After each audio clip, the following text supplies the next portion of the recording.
அதாவது சவுக்கு சங்கர் ஒரு சர்ச்சை மிகுந்த நபருங்க. நான் அவர் மேலே தப்பே இல்லைன்னு நான் சொல்ல மாட்டேன். துணை முதல்வர்லாம் சின்ன தத்தி பெரிய தத்தி பொம்மை முதல்வர், அப்புறம் போலீஸ் கமிஷனரை போய் ஐஸ்கிரீம் அதிகாரி அருண் பொய் குற்றச்சாட்டுகளை சுமத்தி அவர் மேலே வழக்குகள் 20-28 போட்டு குண்டாஸில் தள்ளுறது, இதெல்லாம் எக்ஸ்ட்ரீமுங்க. அவர் ஒரு பக்கம் பண்ணுறது தப்புனா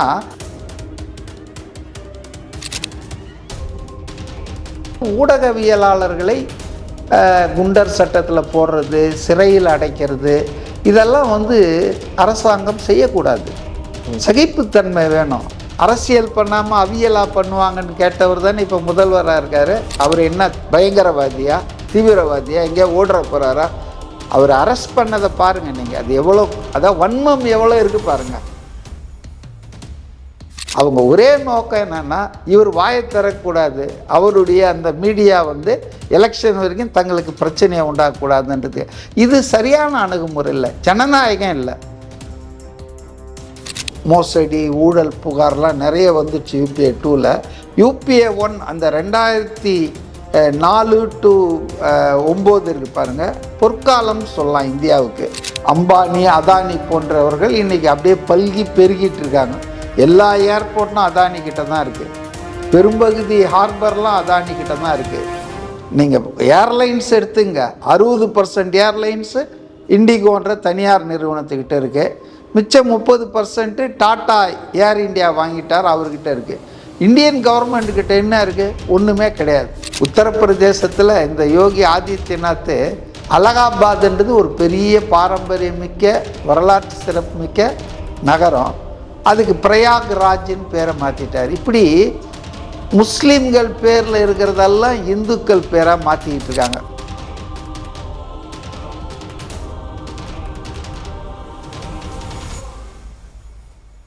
ஜாம்பவான் நேர்கள் அனைவருக்கும் வணக்கம். நான் உங்கள் கார்த்திக் ராஜா. இன்னைக்கு நம்மளோட அரங்கத்தில் யார் இணைஞ்சிருக்கிறாங்க அப்படின்னா, அரசியல் விமர்சகர் திரு மதிவாணன் சார் அவர்கள் தான் நம்மளோட இணைஞ்சிருக்காங்க. வாங்க அவங்களை சந்திக்கலாம். சார் வணக்கம்.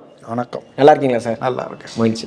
இப்போ சமீபமாக இப்போ சோஷியல் மீடியாவில் ரொம்பவே பரபரப்பாக பேசப்படுறது என்ன அப்படின்னா, ஊடகவியலாளர் சவுக்கு சங்கர் அவர்களுடைய கைது நடவடிக்கை அதற்கு ஆதரவாகவும் எதிர்ப்பாகவும் பெரிய பரபரப்பாக பேசப்படுது. அது குறித்து உங்களுடைய கருத்து என்ன? அதாவது சவுக்கு சங்கர் ஒரு சர்ச்சை மிகுந்த நபருங்க. நான் அவர் மேலே தப்பே இல்லைன்னு நான் சொல்ல மாட்டேன். அவர் தவறு செய்திருக்க வாய்ப்பு இருக்கிறது. அதாவது ஊடகத்தில் இருக்கிறவங்க மற்றவர்களை குறை சொல்லும்போது, கேள்வி கேட்கும்போது நம்ம அதுக்கு அப்பால் இருக்கணும். நம்ம முதுகில் ஒரு 1000 அழுக்க வச்சுக்கிட்டு அடுத்தவங்களை நம்ம குற்றம் சாட்டுவது என்பது சரியான அணுகுமுறை இல்லை. ஸோ சவுக்கு சங்கர் குறிப்பாக அரசியல் எதிரிகளை, அரசியல் எதிராளிகளெல்லாம் ஒரு அநாகரிகமாக அவர் விமர்சனம் பண்ணுறதெல்லாம் நான் பார்த்துருக்கேன். அரசியலில் விமர்சனம் பண்ணலாம், தப்பு கிடையாது. அநாகரிகமாக இப்போ முதல்வர் துணை முதல்வர்லாம் சின்ன தத்தி பெரிய தத்தி பொம்மை முதல்வர், அப்புறம் போலீஸ் கமிஷனரை போய் ஐஸ்கிரீம் அதிகாரி அருண், அவரை போய் ஐஸ்கிரீம் அதிகாரி, இப்படியெல்லாம் பண்ணால் நேச்சுரலி எல்லாருக்கும் வெறுப்பு வரும், இல்லை தனிப்பட்ட குரோதம். நம்ம அரசியல் விமர்சனம் பண்ணும்போது, ஆட்சியாளர்கள் மீது குற்றச்சாட்டை வைக்கும்போது பொதுவாக வைக்கணும், செயல்பாடு மக்களுக்காக பேசணும். அதில் there should not be any personality attack. அவங்கள காயப்படுத்துகிற மாதிரி இருக்க தேவையில்லை, அப்படி அது பண்ணக்கூடாது. ஆனால் சவுக்கு சங்கர் தொடர்ந்து இதை பண்ணிகிட்டு இருக்காரு. ஆனால் என்னுடைய கருத்து என்னன்னா, அவர் பண்ணாருன்னா அவர் மேலே வழக்கு போடுங்க, தகுந்த சட்டங்களின்படி அவர் மேலே நடவடிக்கை எடுங்க. ஆனால் கையை முறிக்கிறது, அவரை காயப்படுத்துவது, அவரை சிறையில் அடைப்பது, பொய் குற்றச்சாட்டுகளை சுமத்தி அவர் மேலே வழக்குகள் 20-28 போட்டு குண்டாஸில் தள்ளுறது, இதெல்லாம் எக்ஸ்ட்ரீமுங்க. அவர் ஒரு பக்கம் பண்ணுறது தப்புனா அந்த தப்பை சட்ட ரீதியாகத்தான் ஆட்சியில் இருக்கிறவங்களும் காவல்துறையும் சட்ட ரீதியாக அதை நீங்கள் எதிர்கொள்ளணும், அதுக்கு நான் தண்டனை வாங்கி கொடுக்கணும். ஆனால் அதுக்காக அவர் அரெஸ்ட் பண்ணி பொய் குற்றச்சாட்டுகளை பண்ணி குண்டாஸில் போட்டு தேர்தல் முடியும் வரையில் அவர் வெளியே வரக்கூடாதுன்றதுக்காகலாம் செய்கிறதுன்றது இது அதை விட மோசம். அப்போ இது 2 பேரில் யாருக்காக பேசுறது? 2 பேருமே தப்பு பண்ணுறாங்க. பொதுவாக வந்து ஊடகவியலாளர்களை குண்டர் சட்டத்தில் போடுறது, சிறையில் அடைக்கிறது, இதெல்லாம் வந்து அரசாங்கம் செய்யக்கூடாது. சகிப்புத்தன்மை வேணும் அரசாங்கத்துக்கு. வந்துங்க எதிர்கட்சின்னா அரசியல் பண்ணாமல் அவியலாக பண்ணுவாங்கன்னு கேட்டவர் தானே இப்போ முதல்வராக இருக்கார். அப்போ எதிர்கட்சின்னா லிட்டில் பிட் அவங்களுக்கு வந்து எக்ஸ்ட்ரா உரிமை உண்டுங்க. ஆளுங்கட்சிக்கு பொறுப்பு உண்டு. அதிகாரம் இருக்கும்போது, பதவி வரும்போது பணிவு வர வேண்டும். இங்கே யாருக்குமே பணிவும் இல்லை, பொறுமையும் இல்லை, சகிப்புத்தன்மையும் இல்லை. விமர்சனம் பண்ணால் அவனை எப்படியாவது உள்ள தள்ளணும்னு நினைச்சாங்கன்னா அது எப்படிங்க? கருத்து சுதந்திரம் இருக்குது. அதே நேரத்தில் உங்கள் கருத்து சுதந்திரத்தை நீங்கள் மிஸ்யூஸ் பண்ணக்கூடாது. நான் வந்து சவுக்கு சங்கர் அப்யூஸ்ட் இஸ் இதுதான், அதாவது ரைட் டு கிரிட்டிசைஸ் உரிமை இருக்குது. அதுக்காக என்ன வேணா பேசலாமா? அது தப்பு. ஸோ அவரை வந்து சிறையில் அடைப்பது என்பது தவறு. அவரை விசாரிங்க, கோர்ட்டில் போயிட்டு அவருக்கு தண்டனை வாங்கி கொடுங்க. அவர் என்ன பயங்கரவாதியா, தீவிரவாதியா, எங்கேயா ஓடுற போகிறாரா? அவர் அரெஸ்ட் பண்ணதை பாருங்கள் நீங்கள். அது எவ்வளோ, அதான் வன்மம் எவ்வளோ இருக்குது பாருங்கள். கதவை உடைச்சி ஃபயர் சர்வீஸ் எல்லாம் வர வச்சு வீட்டுக்குள்ளே புகுந்து ஆதம்பாக்கம். ஏங்க அவரை பார்த்தா இப்படி இருக்கார். அவர் ஒரு போலீஸ் கான்ஸ்டபிளே போய் வானா வரலாம். அவரை பிடிக்கிறதுக்கு ஏதோ ஒரு பெரிய தீவிரவாதியை பிடிக்கிற மாதிரி. அப்போ ஆட்சியாளர்களின் வன்மம் அதில் வெளியாகுதுங்க. நான் 2 பேருக்கும் சொல்கிறேன், இந்த தரப்பு நான் நடுநிலையே சொல்கிறேன். ஊடகவியலாளர்கள் ரொம்ப கேர்ஃபுல்லாக இருக்கணும். கத்தி மேலே நடக்கிற மாதிரி நடக்கணும். விமர்சனங்கள் கூர்மையாக வைக்கலாம். ஆனால் இன்றைக்கி பல ஊடகங்கள் வந்து அடிமைகளாக தான் இருக்குது ஆட்சியாளர்களுக்கு. எப்போவுமே ஆட்சியாளர்களை நோக்கி தான் நம்ம கேள்வி கேட்கணும். ஆட்சியாளர்கள் செய்கிற தவறுகளை தான் மக்கள்கிட்ட அம்பலப்படுத்தணும். எதிர்கட்சியில் இருக்கிறவன் செத்த பாம்பு, மக்களால் நிராகரிக்கப்பட்டவன், அவனை போய் எடுத்துக்கிட்டு இருக்காங்க. மாலை நேர விவாதங்கள் பாருங்கள் டிவிங்களை. திமுகவை பற்றி பேச மாட்டாங்க. அப்படி பேசினா வாழ்த்து பாடுற மாதிரி தான் ஏதாவது இருக்கும். ஆட்சியாளர்களுடைய தவறுகளை கண்கொத்தி பாம்பு மாதிரி நம்ம பார்க்கணும். அதுதான் ஒரு ஊடகம், அதான் ஊடக தர்மம். ஆனால் அதெல்லாம் தமிழ்நாட்டிலையும் இல்லையே, டெல்லியிலையும் இல்லைன்னு வச்சிங்களேன். விளம்பரம் அது இது எதுக்காக எல்லாரும் அடிமையாகிட்டு இருக்காங்க. ஸோ ஊடகம் என்பது கொஞ்சம் எக்ஸ்ட்ராவாக தான் விமர்சனம் பண்ணணும், அதை சகிக்கணும். அந்த சகிப்புத்தன்மை அரசுக்கு இருக்கணும். இந்த விஷயத்தில் என்ன எது உண்மைன்னு எனக்கு தெரியாது இந்த குற்றச்சாட்டு. ஆனால் 20-28 கேஸு ஒரு ஆள் மேலே வருதுன்னு சொன்னால் அது வந்து ஒரு இயற்கையாக எனக்கு தெரியல. போலீஸ் நினச்சா பில்டப் பண்ணுவாங்க. ஒரே கேஸை 9 வகையில் போடுவாங்க. அரசு ஊழியரை தடுத்தீர்கள்னுவாங்க, இப்படி வயலன்ஸ் யூஸ் பண்ணிங்கன்னுவாங்க, இது மாதிரி போடுவாங்க. போலீஸ் நினச்சா என்ன ஒன்றா போடலாம். இப்போ அடுத்தது குண்டாஸ் ரெடியாக இருக்கும்னு நினைக்கிறேன். அவங்க ஒரே நோக்கம் என்னென்னா இவர் வாயை தரக்கூடாது, அவருடைய அந்த மீடியா வந்து எலெக்ஷன் வரைக்கும் தங்களுக்கு பிரச்சனையை உண்டாகக்கூடாதுன்றது. இது சரியான அணுகுமுறை இல்லை, ஜனநாயகம் இல்லை. யார் ஒன்றா பேசட்டும், அதுக்கு நீங்கள் பதில் சொல்லுங்கள். மக்கள் எல்லாத்தையும் பார்த்துக்கிட்டு தானே இருக்காங்க. கருத்து சுதந்திரத்தை வந்து பறிக்கிற மாதிரி அரெஸ்ட் பண்ணி அவரை உள்ளே வைக்கிறது, இது நான் ஒத்துக்கலைங்க. இது அடக்குமுறை, அரசு அடக்குமுறை. இதை நான் ஏற்றுக்கல. இந்தியாவில் பல திட்டங்களை வந்து மாநில அரசாங்கமும் சரி மத்திய அரசாங்கமும் சரி அறிவிச்சுக்கிட்டு இருக்காங்க.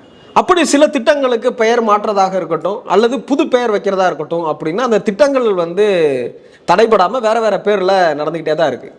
ஆனால் குறிப்பாக சொல்ல போனால் அந்த 100 நாள் வேலைவாய்ப்பு திட்டம் அப்படிங்கிறது பாஜக அரசாங்கம் வந்ததுக்கப்புறம் பல விமர்சனங்களுக்கு உட்படுத்தப்பட்டுச்சு. இப்போ அதனுடைய உச்சகட்டமாக காந்தி அவர்களுடைய, அதாவது மகாத்மா காந்தியினுடைய பேரை நீக்கியிருக்கிறாங்க. அது குறித்து உங்களுடைய முதற்கட்ட பார்வை? மிகப்பெரிய தவறுங்க. அதாவது மகாத்மா காந்தியை பொறுத்தவரை தேசப்பிதான்னு நம்மெல்லாம் கருதுகிறோம். கட்சிகளுக்கு அப்பால், கட்சிக்கு அவர் வந்து அப்பாற்பட்ட ஒரு தேசிய தலைவர். அவர் வந்து தேசப்பிதான்றதனுடைய அர்த்தம் அதுதான். இந்திய நாட்டின் விடுதலை போராட்டம் அவர் வந்து தலைமை ஏற்றதுக்கு பிறகு தான், அதுக்கு முன்னாலே நடந்துட்டு இருந்தது. ஆனால் அவர் தலைமையேற்ற பிறகு தான் கோடானு கோடி ஜனங்களை வந்து அதில் இன்வால்வ் பண்ணி அதை ஒரு வெகுஜன மக்கள் இயக்கமாக சுதந்திர போராட்டத்தை மாற்றி அவர் வந்து சுதந்திரம் பெறுவதற்கு ரொம்ப தியாகம் பண்ணியிருக்காரு, ஜெயிலுக்கு போயிருக்காரு. ஆனால் அவர் எந்த பதவியும் பொறுப்பையும் எடுத்துக்கல. இதுதான் அவருடைய கிரேட்னஸ். அப்போ அப்படிப்பட்ட ஒரு மகாத்மா காந்தியின் பேரால் டாக்டர் மன்மோகன் சிங் UPA 9 2004-4-5 கட்டத்தில் சோனியா காந்தி அவர்கள் அந்த UPA 1 கவர்மெண்ட்டில் வந்து ஒரு உயர்மட்ட ஆலோசனை குழுவுக்கு தலைமையில் இருந்தாங்க. ஏன்னா அவங்க பிரதமர் ஆகக்கூடாது அப்படின்னு சொல்லி நிறைய வெளிநாடு அப்படி இப்படின்லாம் பிரச்சனையை பாஜக அப்போவே எல்லாம் கிளப்புனாங்க. ஆனால் வந்து ரொம்ப பெருந்தன்மையோடு அந்த அம்மா வந்துட்டு அவங்க நினச்சிருந்தா சட்ட சிக்கல் ஒன்றும் இல்லை. இவங்க சும்மா சொல்லிகிட்டு இருந்தாங்களே தவிர சட்டப்படி வந்து அதெல்லாம் அவங்க இந்தியாவில் குடிமக்கள் மகன் தான், ஓட்டு போடுறாங்க, இந்தியன் சிட்டிசன் தான். இத்தாலியில் பிறந்தா இங்கே வந்தால் என்ன இதாகிடுமா என்ன? ஸோ இந்தியாவின் மருமகள் தான் அவங்க. அதனால் இருந்திருக்கலாம். ஆனால் தான் ஒரு கான்ட்ரவர்சியாக இருக்க வேணாம், சர்ச்சைக்குரிய ஒரு இதுவை வந்து நம்ம பண்ண வேணாம் அப்படின்ற மாதிரி ஒரு தேர்ந்த ஒரு RBI கவர்னராக இருந்த ஒரு பொருளாதார மேதை டாக்டர் மன்மோகன் சிங்கை தேர்வு பண்ணி அவரை பிரதமராக்குனாங்க. அப்போ ஒரு எல்லா கட்சிகளுடைய ஒரு ஆலோசனை குழு இருந்தது. காமன் மினிமம் ப்ரோக்ராம்னு ஒன்று போட்டு தான் அந்த UPA, அதாவது குறைந்தபட்ச செயல் திட்டம் போட்டு பண்ணாங்க. அதுக்கு ஒரு ஆலோசனை குழு இருந்தது. அதுதான் சோனியா காந்தி அவர்கள் தலைமையில் இருந்தது. அந்த ஆலோசனை குழு தான் நிறைய விஷயங்கள் செய்தார்கள். சொல்லப்போனால் UPA 1 வந்து ஒரு நல்ல பொற்காலமான ஆட்சின்னு தான் நினைக்கிறேன் இந்தியாவில். UPA 2 நான் அப்படி சொல்ல முடியாது. நிறைய ஸ்கேம், நிறைய ஸ்கேண்டல், மோசடி, ஊழல் புகார்லாம் நிறைய வந்துச்சு UPA 2ல். UPA 1 அந்த 2004-9 இருக்குது பாருங்கள், பொற்காலம் சொல்லலாம் இந்தியாவுக்கு. அப்போ உருவானது தான் இந்த மகாத்மா காந்தி தேசிய ஊரக வேலை உத்தரவாத சட்டம்ன்றது. அந்த சட்டம் வந்துங்க வந்தப்போவே பாஜகவினர் வந்து கடுமையாக அப்போ எதிர்த்தாங்க. இது ஒரு மோனிமெண்டல் பிளண்டர், நாங்கள் இமாலய தவறு. நாங்கள் அவங்கள பொறுத்தவரையில் எது சரின்னா அதானி மாதிரி செல்வந்தர்களுக்கு எல்லாத்தையும் கொடுத்துட்றது, இந்தியாவில் இருக்கிற எல்லா தொழிலையும் கொடுத்துட்றது, அவங்களுடைய வரியை வந்து விலக்கி வைக்கிறது, இதுதான் அவங்களுக்கு வந்து பெரும் சாதனை. ஆனால் இது வந்து கோடானு கோடி கிராமப்புறத்தில் இருக்கக்கூடிய ஏழைகளுக்கு குறைந்தது 100 நாள் வேலைக்கு உத்தரவாதம். இது வந்து ரொம்ப சூப்பராக நடந்ததுங்க. ஆட்சிக்கு வந்ததுலேருந்தே இதை வந்து ஒழிச்சு கட்டணும். ஏன்னா இது ஏழைகளுக்கு, நடுத்தர மக்களுக்கு வந்து இது பயன்படுது. அவங்கள பொறுத்தவரையில் அவங்களுக்கு பெரும் முதலாளிகள் செல்வந்தர்களுக்கு சலுகை கொடுக்கறதுக்கு தான் மோடியுடைய கட்சி ஆட்சி பண்ணுதுன்றது தான் என்னுடைய கருத்து. அதை அவங்க ஒத்துக்க மாட்டாங்க. ஆனால் 11 வருஷத்தில் நீங்கள் பார்த்தீங்கன்னா அரசு நிறுவனங்கள் அழிக்கப்பட்டன, பொதுத்துறை நிறுவனங்கள் சீரழிக்கப்பட்டன. ஆனால் அம்பானி, அதானி போன்றவர்கள் இன்றைக்கி அப்படியே பல்கி பெருகிட்டு இருக்காங்க. எல்லா ஏர்போர்ட்டும் அதானி கிட்ட தான் இருக்குது. பெரும்பகுதி ஹார்பர்லாம் அதானி கிட்ட தான் இருக்குது. நீங்கள் ஏர்லைன்ஸ் எடுத்துங்க, 60% ஏர்லைன்ஸு இண்டிகோன்ற தனியார் நிறுவனத்துக்கிட்ட இருக்குது. மிச்சம் 30% டாட்டா ஏர் இந்தியா வாங்கிட்டார், அவர்கிட்ட இருக்குது. இந்தியன் கவர்மெண்ட்டுக்கிட்ட என்ன இருக்குது? ஒன்றுமே கிடையாது. ஆனால் இந்தியன் கவர்மெண்ட்டு நூற்றுக்கணக்கான ஆயிரக்கணக்கான கோடியை செலவு பண்ணி ஏர்போர்ட்டெல்லாம் கட்டிக்கிட்டு இருக்கோம். அதனால் வந்து அந்த ஏர்போர்ட்டை நிர்வகிக்கிறது கூட இப்போ அதானி கையில் கொடுத்துட்ருக்காங்க. அதனால் செல்வந்தர்களுக்கான கொள்கையை உடையவர்கள் அவங்க நல்லா இருக்கணுன்றதுக்காக காங்கிரஸ் கட்சி UPA வந்து ஏழைகளை பற்றி யோசித்து பண்ணது தான் இந்த திட்டம்.